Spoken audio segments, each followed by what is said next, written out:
quand on milite dans un parti politique et que les gens prennent la parole pour insulter votre président de parti, automatiquement, vous devez rentrer dans toute votre colère. Parce que quand on insulte le président du parti PDCIDA, c'est vous on insulte.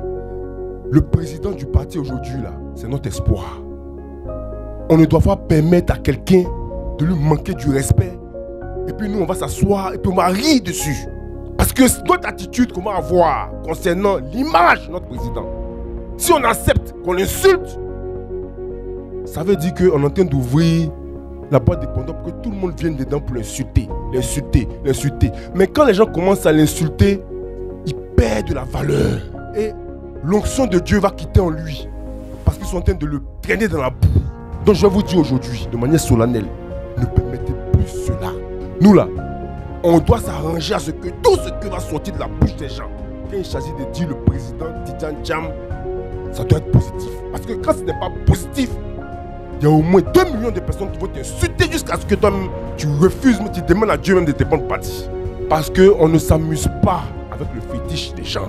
Tu peux insulter ses collaborateurs, insulter les autres, mais le président, laisse-le tranquille.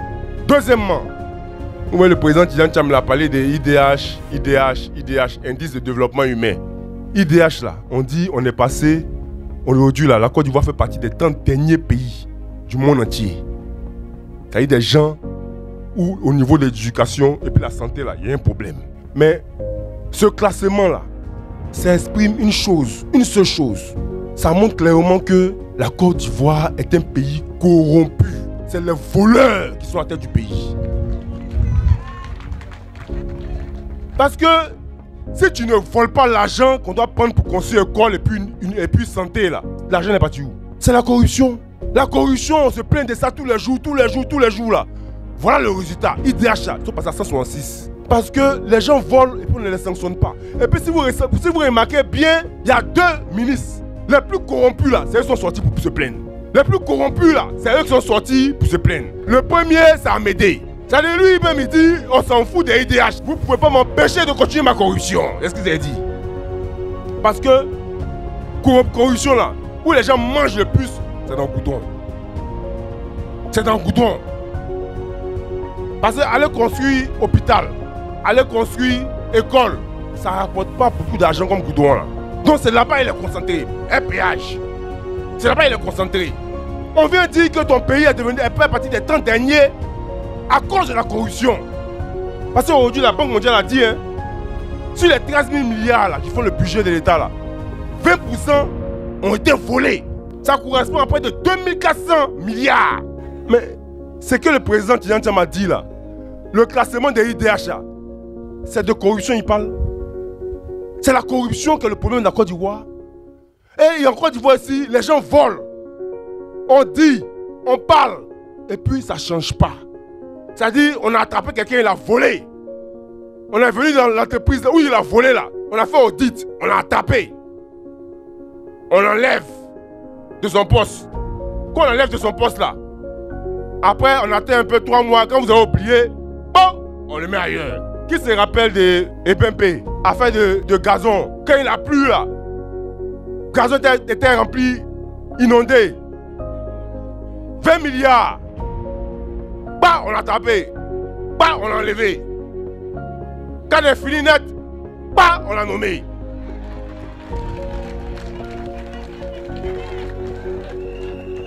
Mais ça là, ça va finir quand?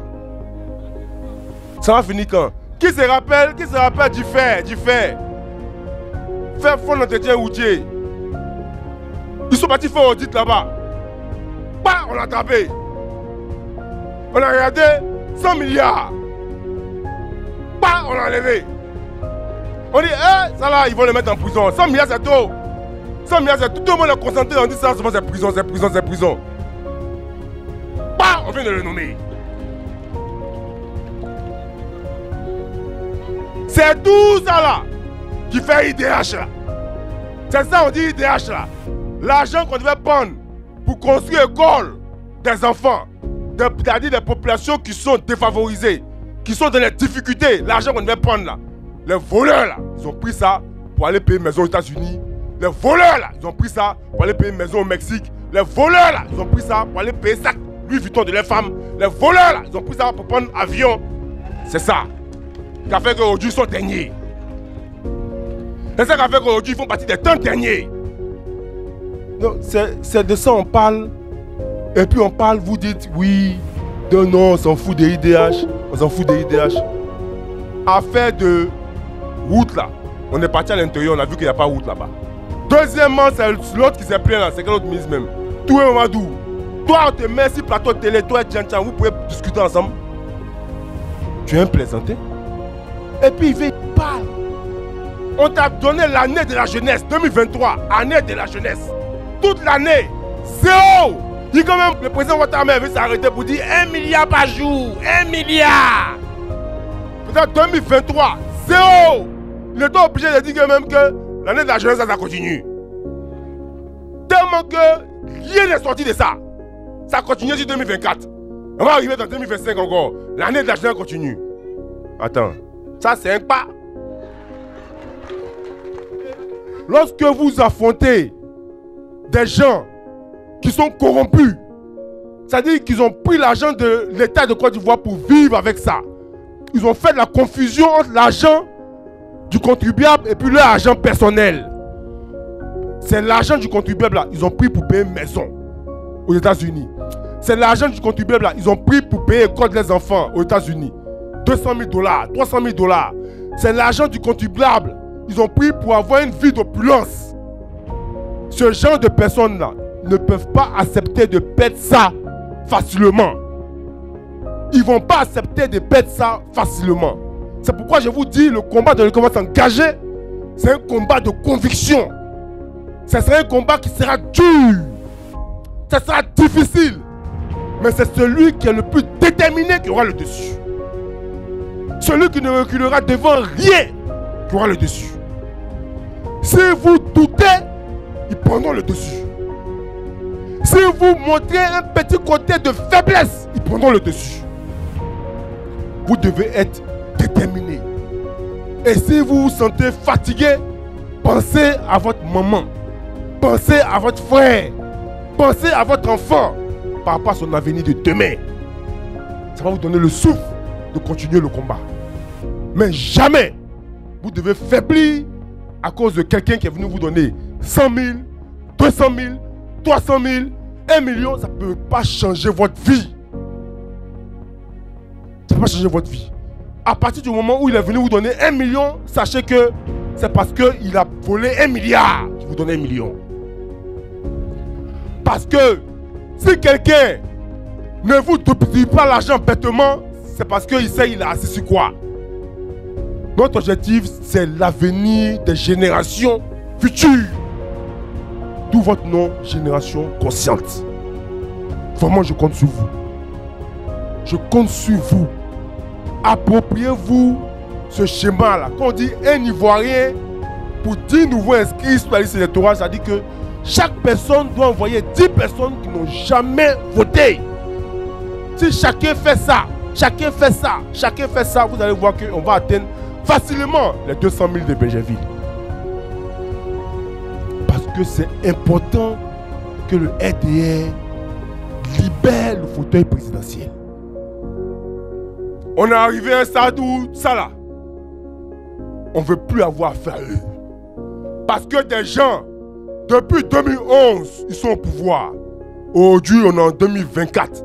Ils n'ont pas pu changer la vie des Ivoiriens. Ils ne peuvent plus rien faire pour quelqu'un. Ils ne peuvent plus rien apporter à quelqu'un. Mais comme mes frères Ivoiriens aussi, les gens, les blagues, ils viennent après 1000 francs, 500 et puis ils s'en vont. Mais bon, quand je suis venu et vu les jeunes là, ils pensent que ça c'est génération consciente. Moi, je suis le secrétaire exécutif chargé de la mobilisation. Mais ma mobilisation là, moi-même, j'ai ajouté électoral dessus. Parce que les histoires de venir, on fait meeting, on crie, à la fin on s'en va voter et puis il y a 2 personnes seulement qui votent là. On ne veut plus ça. Parce que si on veut que le RHDP, le RDR quitte le pouvoir là, il faut que tout le monde soit inscrit sur la liste électorale. Vous savez, à Benjerville, il y a eu les élections. On a fait les élections ici. Il y a 53 000 personnes qui sont inscrites sur la liste électorale. Les 53 000 là, il y a 17 000 qui ont voté. 17 000. Dans les 17 000 là, le maire, le député maire de Benjerville là, c'est 7 000 personnes seulement qui ont voté pour lui ici. Et puis il a gagné. 7 000. C'est pour dire que souvent là, quand on vient s'asseoir dans les coins et puis on parle là, il y a beaucoup de personnes qui ne sont pas inscrites sur la liste électorale. Ils écoutent et puis après ils sont à la maison. Et puis ils dorment. Demain, ils se lèvent et puis ils insultent. Le député maire il fait rien. Mais tu n'as pas voté. Il va te maltraiter jusqu'à ce que toi-même là, tu ailles t'inscrire un jour sur la liste électorale. Donc on a la possibilité de changer ça. À Benjerville ici, nous sommes 204 000 habitants. 204 000 à Benjerville ici. Et sur la liste électorale, on a 53 000 habitants. Il y a 53 000 personnes qui sont inscrites sur la liste électorale. Le président Tidjane Thiam m'a demandé à ce que on passe de 53 000 à 92 000 personnes qui doivent s'inscrire sur la liste électorale.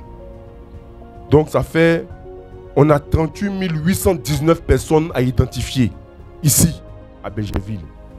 C'est pourquoi je vais dire au président de Génération Consciente, c'est vrai, tu vas t'étendre un peu partout, mais ton siège, c'est à Benjerville. À partir du moment où ton siège est à Benjerville, c'est PDCIRDA.